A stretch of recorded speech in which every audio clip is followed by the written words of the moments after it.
This is the Arab Daily News Podcast, www.thearabdailynews.com. This is Ray Hanania with the Arab Daily News Podcast, and I got a great guest. He grew up in the Windy City in Chicago, which also has a great history of the Chicago Mafia, but he's Jordanian, and he's an Arab, and he's a great friend of ours, and he's a stand-up comedian, Ramzi Swais. Ramzi, how you doing, man?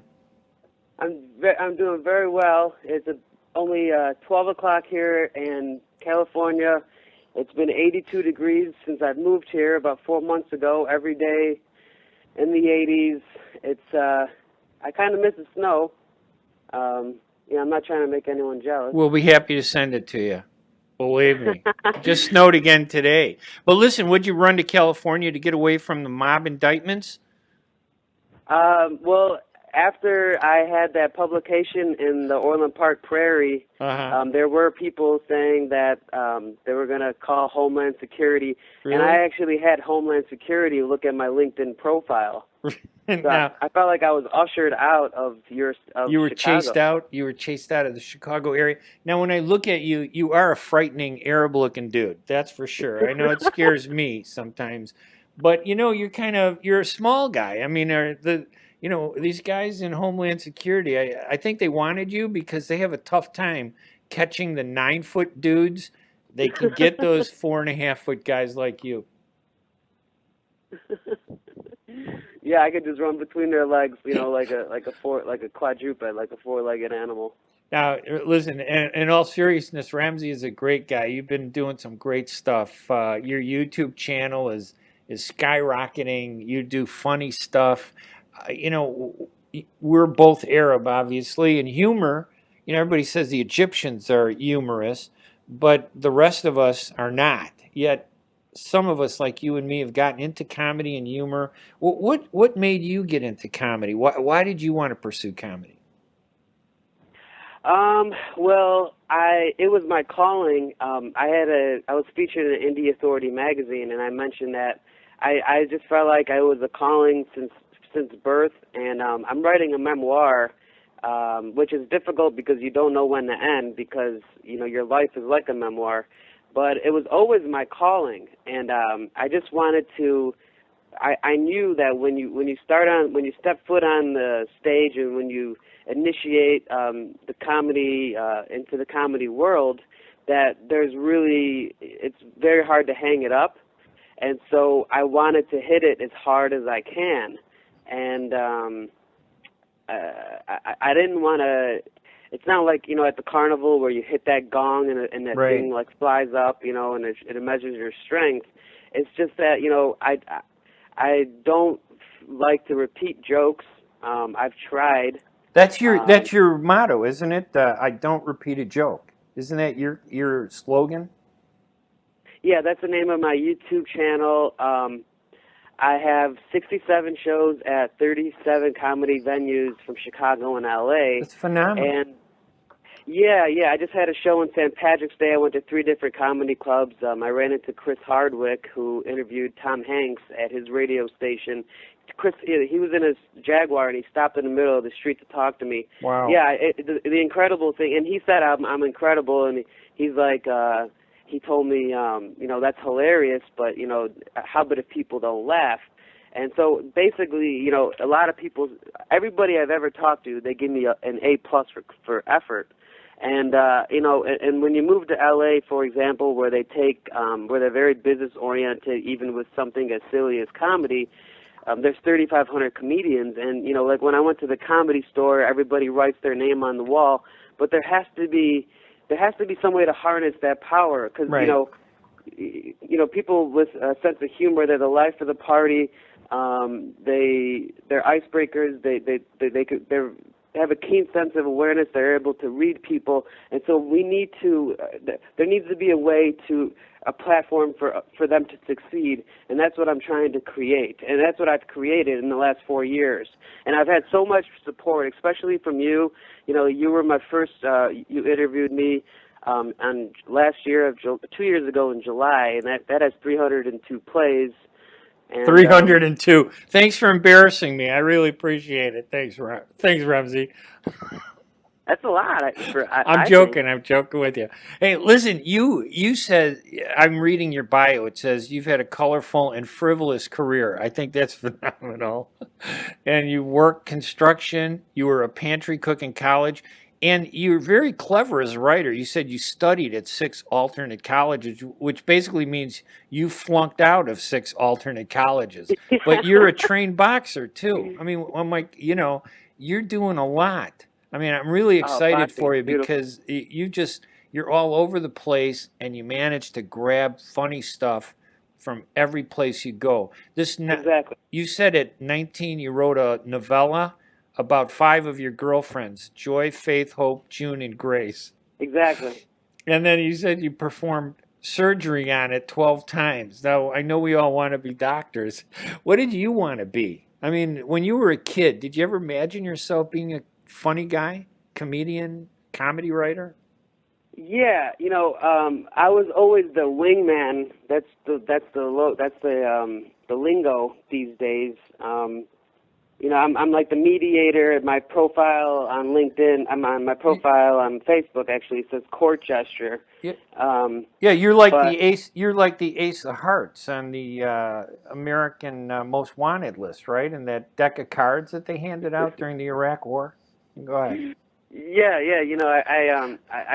a marriage counselor was always something I wanted to do, and I guess Because you I'm could kind of like sleep a with the women that were having problems. I get it. I get it. Very yeah, clever. exactly. Very clever. So I'm the messenger. Kind of like yeah, like I'm the mediator. I'm like the messenger, like in South Park. That guy that always gets Yes. killed, that always gets shot down. So Right. like I said, people give me a for effort, and Kenny. They killed Kenny. yeah. That's um, funny. And then listen, now you go to the Comedy Store. You said in L.A. That's huge. I mean, and you're doing comedy.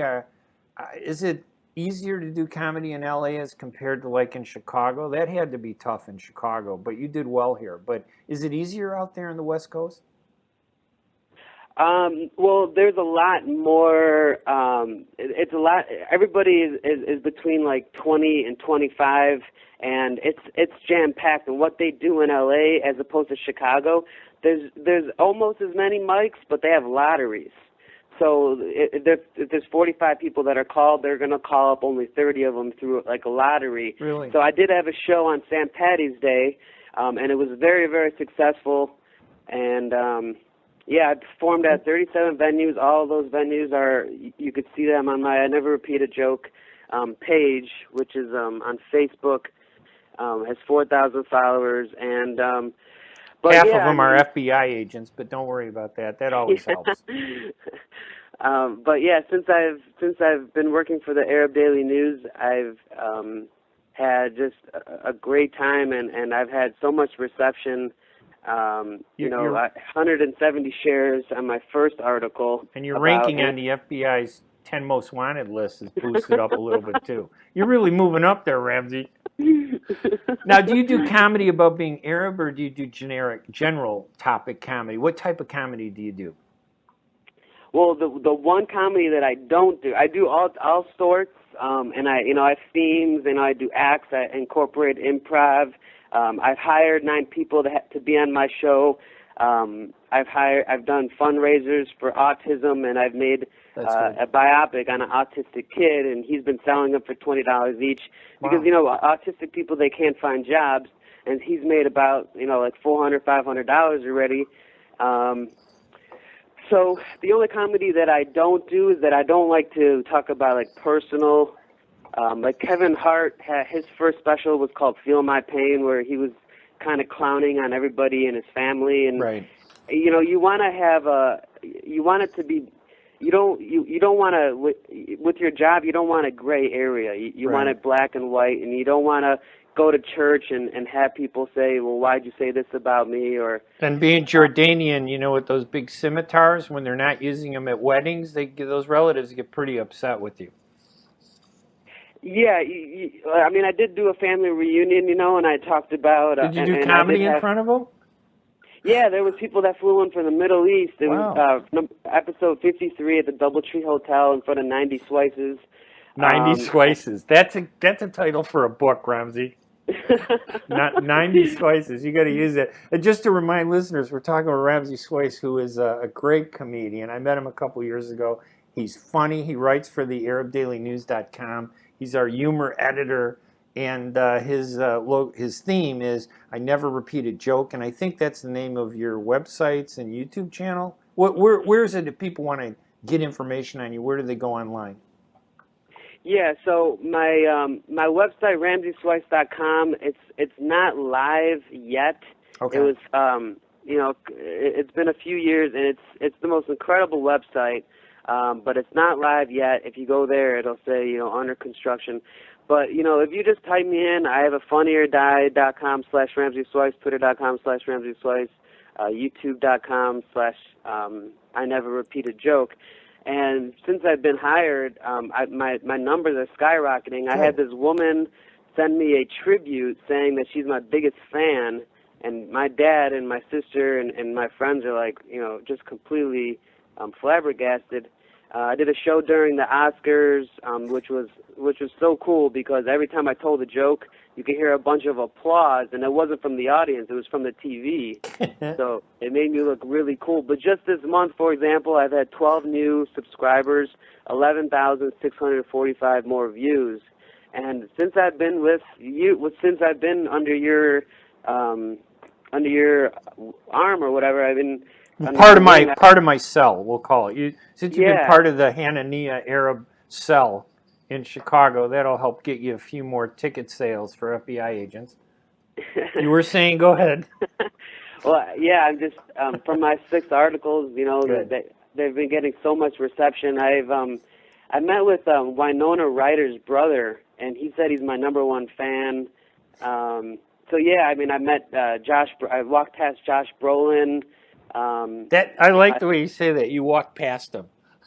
Well, I didn't. He was with this blonde woman, and I didn't want to say, "Hey, can I take a picture with you?" I would have wanted the picture with the blonde woman. Sorry? I would have wanted the picture with the blonde woman.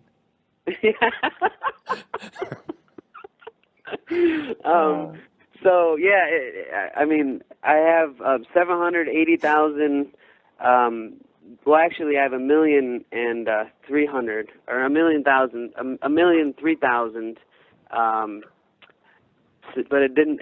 There's a lot of changes that take place on YouTube, and they won't count. Well, you're one of our top writers at the Arab Daily News. One of your stories, I think it's in your first one, "I Never Repeat a Joke," is our #3 ranked story, #3 or 4th ranked story on the website. And I'll tell you, the website's been getting 80 to 90,000 hits a day.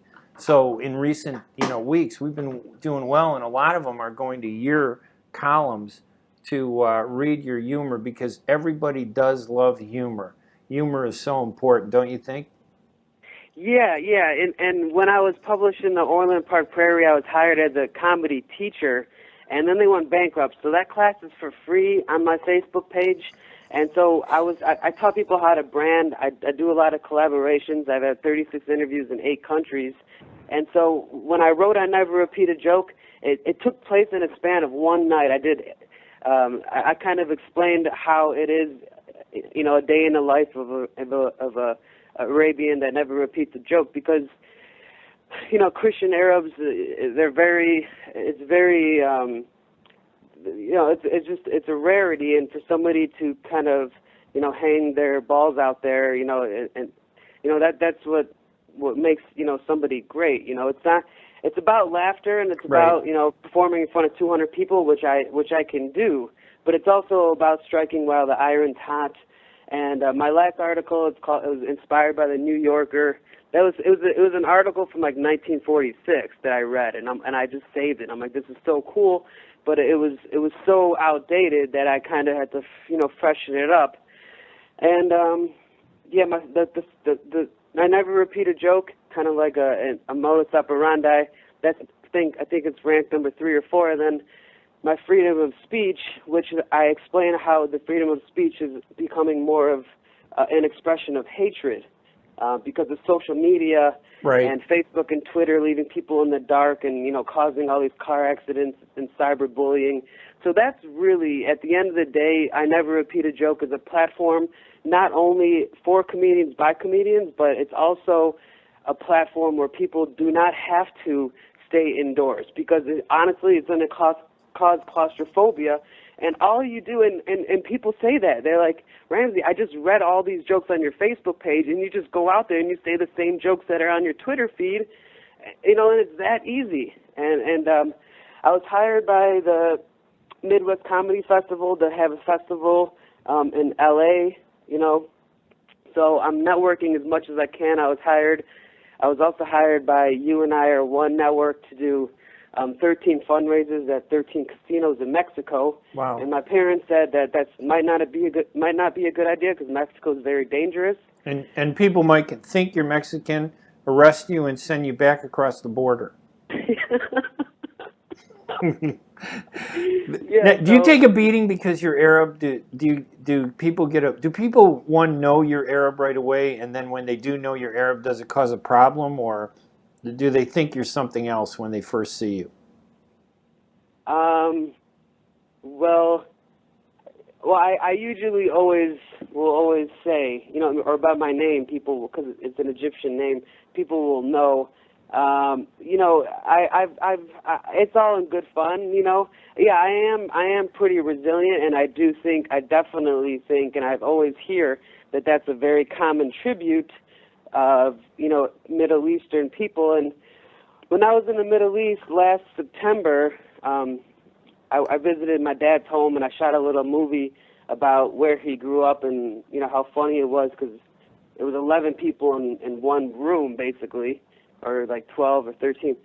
But anyway, I invested $7,000 in a comedy club in the Middle East. Yeah, and I gave it to my cousin, and she turned into this really fabulous cafe called Fenwa Chai, which means art and tea in Arabic. And it's so amazing, and she wants me to go there and work because she also has like an art treasury because art in the Middle East it's something that's looked down upon. It's not a flourishing. Yeah, it's the Muslim Brotherhood, they say, or whatever. They want nothing abstract. They don't want any gray area. Don't they? And don't they get upset? I mean, more in the Middle East than here in the U.S. And people hate us in the U.S. because we're Arab. In the Middle East, they hate us because we're making jokes, and that's haram. We're celebrating and we're happy, and they go berserk. I want to go out there and I want to perform with you over at is it your sister's club? You said. No, my cousin Linda. What's the difference? Sister, cousin? It doesn't matter. Your cousin. Okay, yeah. Go ahead. No, but just your like wife, your cousin. Hey, what's the difference? But just like you said, when you go there, I mean, everybody is frowning. They call it a dumping ground. Yeah. But the thing is that I mean, if you're sitting there and people are out there sitting in chairs drinking, coffee and just joking around, why not congregate? Yes. Why not go to a nice cafe where they have a mic set up, tell some jokes, stream it live. Yeah. Try to be more business oriented. Try to start be an entrepreneur. So what's next for you? I mean, what should we be looking forward to? In the next few months or the coming year. Yeah, so I was going to perform at the bomb shelter. Ironically, it's called today at noon. But again, they have lotteries, and I don't know if I would have been called up. Was that why? Listen, I feel like I kept you away from your big break. Anytime an Arab can perform at a place called the bomb shelter, okay? And I always wonder why there aren't more Arabs in comedy, especially since it's the most violent thing we could do. Kill the audience, slay the audience, break a leg, don't bomb. I mean, why weren't we more drawn to this faster? So I kept you from performing at the bomb shelter. I don't know if that's a good thing or a bad thing. I'm not sure. So. Well, I worked with Arabish. Yes, I love them. Some of them were Arabs and some of them weren't. And you're right, there isn't as many Arabs, but we are hilarious. Arabish is a great group. Yeah, it's so obvious that Arabs are just, they have such a great sense of humor and they have a great pulse on what funny is. but I'm working with this Jewish kid named Gabriel, and I did They a even show with steal our him. names? Holy moly. They What was steal that? our food, now they're stealing our names? Gabriel? Well, he said his mother's Jewish and his dad has ancestry from Lebanon, so he's somewhat Lebanese too. Ah, okay. And so yeah, it's nice to have somebody that that knows and could plug you in. I mean, I did 5 shows at 5 different clubs, and then I did my 6th show with him on St. Patty's Day. Wow. And he's kind of plugging me in, and I'm meeting a lot more people. And I'm going to do my 7th show probably at the Comedy Palace or the Bomb Shelter. But the knack that I've done since I moved here in the last 4 months is doing a different comedy club every single show. Right. Is that because, And and that's another great way that you take, you've been fired from every comedy club and you keep going to a new club. I love the positive way you take everything and turn it into a positive. You know, Ramsey, my wife, as you know, my wife is a Jew. But I didn't know she was a Jew because I thought she was Jewish, kind of a Jew, which I thought was okay. But all right, Ramsey, listen, we love you. Any final thoughts before we let you go? Because I feel terrible that you're not at the bomb shelter ducking, grenades and stuff. oh no, it's fine. It's fine. The coolest thing about LA is that they have a lot of contests, and that's something you do not see in Chicago. So I'm going to be doing a lot of contests. If people want to subscribe, I have 151 comedy. They're all comedy videos, pranks, shout-outs, roasts. My Rihanna roast has 4,000 views. It's hilarious. My Barack Obama roast has 600,000 views. Rahm Emanuel parodies. I love and, it. Rolling Stones. So yeah, I mean that's my final thought. If you're drinking coffee, having a beer, eating lunch, and a microwave dinner, just go ahead and pull up I Never Repeat a Joke. And I would love to collaborate. If anybody is in LA or when I come home in Chicago in a couple of weeks, anybody wants to collaborate or work together, even if you're in Detroit or overseas, we could do a collaboration online. And I'm always looking for work, and I'm open for work. So anybody, and look forward to my 7th column. It's going to be called In the Lion's Mouth, I think. So anybody out there who is homeless and needs a place to stay in L.A., if you're a terrorist on the run from the U.S. government, you happen to be out in L.A., look up Ramsey Swace, R-A-M-Z-Y Swace, S-W-E-I-S. It's called I Never Repeat a Joke. If they type that in on Facebook or Ramsey Swace, they can find you on Facebook and friend you. They should do that. They could go and look up his YouTube stuff, these roasts that he does with Rahm Emanuel and roasting Rihanna and President Barack Obama. They're hilarious. Ramsey, honestly, you're one of my favorite people. I'm so happy to see you doing so well, and we wish you more success. And it was a real pleasure, having you on our podcast. Thank you so much. It was a great pleasure, and you're one of my idols, so it just made it that much better. And I look forward to working with you more and being in touch with you and I think we have a really bright future. So well, I prefer if you didn't refer to me as your idol. Maybe a golden calf might be okay, but idol kind of gets into all that pagan crap in the Middle East. We're both biblical, but we don't want to go back there. Believe me, it wasn't a good neighborhood. Ramsey Swace, my guest. Golden calf. All right. Ramsey Swace, my guest. Remember, look him up on Facebook, on YouTube, on the internet, Ramsey Swace. And also check him out at the ArabDailyNews.com. Ramsey, we'll talk to you later. All right. Thanks for listening. This has been the Arab Daily News Podcast, www.thearabdailynews.com.